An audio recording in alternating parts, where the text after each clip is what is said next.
नमस्कार दोस्तों, सभी पेंशन लाभार्थियों का स्वागत है।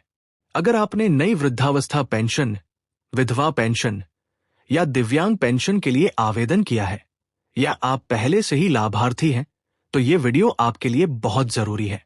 इस वीडियो में आप जानेंगे कि जिन पेंशन लाभार्थियों ने नया आवेदन जमा किया है, उन्हें अपनी पेंशन का लाभ यानी पहली किस्त मिलने में कितना समय लगता है, और उन लोगों के लिए जो पहले से ही पेंशन का लाभ ले रहे थे, जिनकी पेंशन अचानक मिलनी बंद हो गई है यानी किस्तें रोक दी गई हैं। तो जिन लोगों को अभी तक जनवरी, फरवरी और मार्च की किस्तें नहीं मिली हैं, मैं ऐसे सभी पेंशन लाभार्थियों को पूरी जानकारी दूंगा कि उन्हें अपना पैसा कब मिलेगा। तो आज हम चर्चा करेंगे कि नए फॉर्म का वेरिफिकेशन पूरा होने में कितना समय लगता है, पहली किस्त कब आती है, EKYC और DBT क्यों जरूरी है, सालाना कितना पैसा मिलता है, और आप ये भी जानेंगे कि नए सत्र यानी अप्रैल, मई और जून के लिए आपकी तिमाही किस्त कितनी होगी। और सबसे बड़ा सवाल, जिन लोगों की जनवरी, फरवरी और मार्च की किस्तें बकाया है, उन्हें अपना पैसा कब मिलेगा। तो दोस्तों, आपको इन सभी सवालों के जवाब तभी मिलेंगे जब आप वीडियो को आखिर तक देखेंगे। चलिए शुरू करते हैं। सबसे पहले उन लोगों की बात करते हैं जिन्होंने नई पेंशन के लिए आवेदन किया है। तो आवेदन फॉर्म जमा करने के बाद क्या होता है? जब आप आवेदन करते हैं तो 4 चरण होते हैं। आपको इसे ध्यान से समझना होगा। पहला है ऑनलाइन आवेदन करना, दूसरा है दस्तावेजों का वेरिफिकेशन, तीसरा है फील्ड वेरिफिकेशन, चौथा है अंतिम मंजूरी। आप इसे समझ रहे होंगे, ऐसा ही होना चाहिए। इसके बाद किसी की EKYC छूट जाती है या किसी का आधार कार्ड बैंक से लिंक नहीं होता और उन्हें किस्त नहीं मिलती, इसलिए ये प्रक्रिया बहुत जरूरी है। अब बात करते हैं कि वेरिफिकेशन में कितना समय लगता है।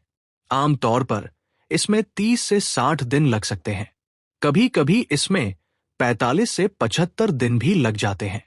अगर आपको अपने फॉर्म में कोई दिक्कत आती है या वेरिफिकेशन प्रक्रिया में कोई गड़बड़ी मिलती है, तो आपके फॉर्म को ऑफिस में आगे की जांच और वेरिफिकेशन के लिए कुछ समय के लिए रोका जा सकता है। ऐसे मामले में इसमें 6 महीने तक या 3 महीने भी लग सकते हैं। कुछ लोगों के लिए इसमें 1 साल भी लग सकता है, क्योंकि उनका फॉर्म पूरी तरह से वेरीफाई नहीं हुआ होता। मैं ये भी समझाऊंगा कि आप घर बैठे वेरिफिकेशन प्रक्रिया कैसे चेक कर सकते हैं। आपका फॉर्म कहां है, किस लेवल तक पहुंचा है, किस अधिकारी के पास पहुंचा है और क्या उसे अंतिम मंजूरी मिल गई है। आपको ये सारी जानकारी मिल जाएगी। वीडियो के साथ बने रहें, आपको अपने सभी सवालों के जवाब यहीं मिलेंगे। अब बात करते हैं कि आपकी पेंशन कब शुरू होती है। दोस्तों, अंतिम मंजूरी के बाद जब आप ऑनलाइन अप्लाई करते हैं और पूरी वेरिफिकेशन प्रक्रिया पूरी हो जाती है, तो आपका फॉर्म आखिरकार मंजूर हो जाता है। इसके बाद ही आपको हर 3 महीने या तिमाही में अगली किस्त के साथ पैसे मिलते हैं। आप सभी ये जानते हैं। अब सालाना पेंशन लाभ के बारे में बात करते हैं। इन सभी पेंशन लाभार्थियों को हर महीने 1000 रुपए की आर्थिक सहायता दी जाती है। हर किस्त में 3000 रुपए मिलते हैं। किस्त हर 3 महीने में ट्रांसफर की जाती है। इस तरह सालाना 4 किस्तें ट्रांसफर की जाती हैं। फिलहाल सरकार सालाना कुल 12,000 रुपए का लाभ देती है। तो दोस्तों, सभी नए लाभार्थी कृपया अप्लाई करने के बाद अपनी पेंशन का स्टेटस जरूर चेक करें। इससे आपको पता चल जाएगा कि आपका फॉर्म कहां पेंडिंग है, कहां तक पहुंचा है, वेरीफाई हुआ है या नहीं, और किस्त जारी होने में कितना समय लगेगा। मैंने इस पर पहले ही एक वीडियो बनाया हुआ है।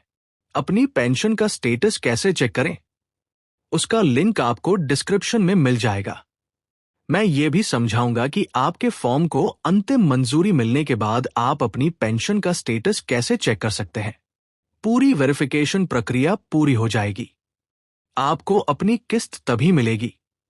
जिन पेंशन लाभार्थियों को कोई कंफ्यूजन या शक है, वे कमेंट्स में अपने सवाल पूछ सकते हैं। मैं उनके लिए एक खास वीडियो बनाऊंगा जिसमें बताया जाएगा कि वे अपनी पेंशन का स्टेटस कैसे चेक करें।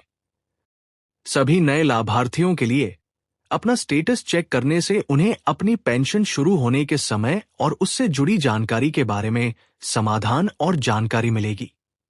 अब सबसे जरूरी अपडेट के बारे में बात करते हैं। जिन पेंशन लाभार्थियों को अभी तक जनवरी, फरवरी और मार्च की किस्तें नहीं मिली हैं, वे शिकायत कर रहे हैं कि जनवरी, फरवरी और मार्च की किस्तें अभी तक नहीं आई हैं। ये कब आएंगी? इसके पीछे का कारण समझना बहुत जरूरी है। सबसे पहले आइए समझते हैं कि पेंशन क्यों रोक दी जाती है। ई-केवाईसी अपडेट न करना, आधार डीबीटी लिंक न होना या आपका डीबी। यूट्यूब एट ट्रांसक्रिप्ट को बेहतर बनाने में हमारी मदद करें। 30 सेकंड का सर्वे हमें बताए कि आप इस